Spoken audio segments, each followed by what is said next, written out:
This next wave here is really critical, and it links into what we said about the fact that there's a whole new way that we're going to be operating. DeFi stands for Decentralized Finance.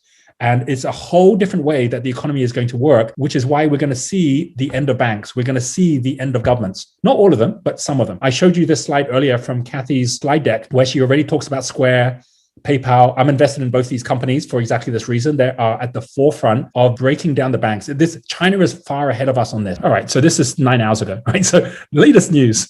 So this is basically the Bank of China collaborating with Ant and Tencent to develop China digital currency. So basically this is rolling out now. This is the digital yuan, which is not decentralized, by the way. It's actually no different from the US dollar or the existing yuan. The government chooses how much there's going to be and can print whatever they want, whenever they want. But there's no question there's going to be huge adoption once it rolls out. The digital dollar is way behind, but basically digital yuan is actually rolling out right now across all of these different payment platforms. When you decentralize, this is what happens. When you want to send money to somebody else right now, it's got to go through a bank where that bank then takes a fee. It then goes through some kind of like payment system that they takes them to the receiver, which is another bank or another. And then from there, it then goes to the receiver.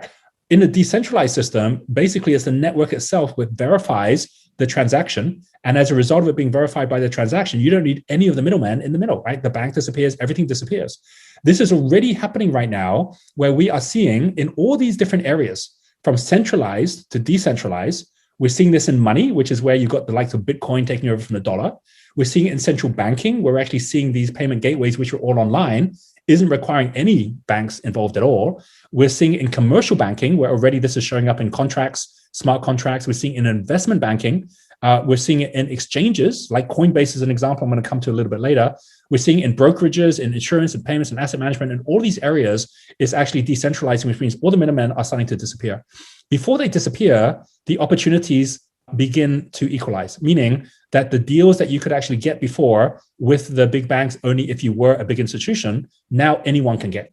And the person I'm about to introduce you to is Chad. Chad Pope here is in South Africa. I met Chad before he even started the company we're going to be talking about, which is called Cashbox.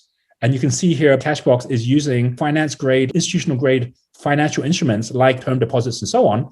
And the kind of thing that was only ever possible for those large companies to be part of before, or large institutions to be part of before.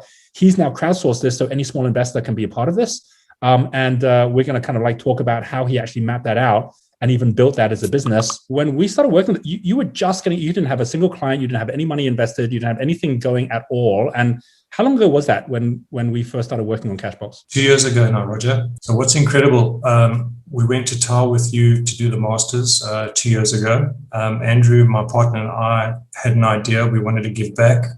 We're at that stage now, which is tremendous. And we didn't quite know how to do it. After a week, we came up with the concept, and we loved your idea of parachuting in.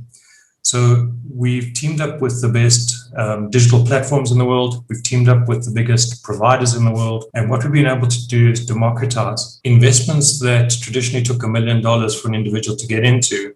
We've been able to get that right down to $10,000. How much have people invested in you? Or how big is the amount that you're managing right now? So we started the beginning of middle of 2019. We were probably doing about $250,000 of new investments every month. Last year, through 2020, through the crash, it was up at about $500,000 a month. Mm-hmm. And we've just now in April in this product launched $1.2 million equivalent.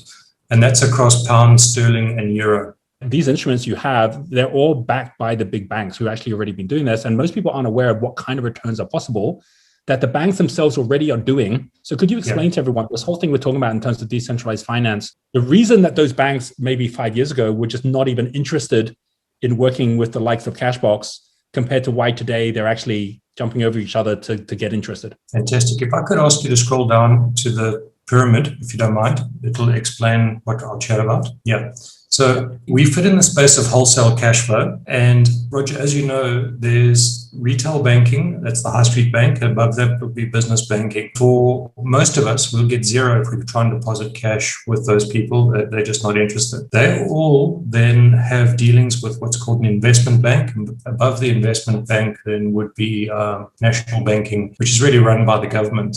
So if I was a pension fund, if I was a family office, if I was a bank below that, looking to create products, so if you wouldn't mind scrolling down just a little bit more. So high street banks would give you and I zero, and this is there for transactional banking, retail banking. These guys are under massive pressure because it's so much cheaper to bank online and even across blockchain shortly. These guys are necessary. So high street banks will be the first we see go. I mean, we're already seeing that happen, right? Yeah, big challenge. So now what we do is we take our investors from high street banking and business banking right up to investment grade banks. And this is where institutions go in. And can you believe it, Roger, we get 12, 14, 16% returns in hard currency directly from these banks with massive capital and income protection barriers built in. And this is where high net worths and institutions have been operating. You've got your investment platform. That's the one we were chatting around. This is all digital now. Funds only flow between your platform and the investment grade bank on the left-hand side, and no middleman between you and your product, where the previous structure always used to be your advisor was taking the first 3 to 4%. We're saying, no, let's just flip this around. Let's rather get the returns directly to the investor, cut the costs right out and the risk right out. And what you're doing effectively is like crowdfunding of the larger numbers. What will happen? I talked about this 20 years ago with the media. I said, what happens to media as the media starts collapsing is they'll get more and more outrageous at how they try and attract eyeballs, right? And we're actually seeing that today. In the banking industry, we're going to see the same thing. The banking industry, as it starts collapsing, is going to give higher and higher returns. That's why all banks are now looking at the likes of funds for crypto and things like this, because they're like, oh, geez, we can't be left behind. The whole issue that we have is that, if you're a retail banker, well, you're the first to go, right? But if you can actually get up to the investment bank level, well, you've got no problem, because the central banks are the ones that print the money. They're going to keep on printing money. They're going to then just hand it on to investment banks. They're going to then actually look for ways to get returns. They'll go to wherever the return is. They may not be around in the same form at all once we decentralize everything in 10 years' time. But for sure, in the next 5 years, we're going to see these returns keep on going up. And fintech is like the whole breakdown of the system right now that's taking place, just like the media system broke down the last 20 years. And it's about just being in the right place as you go.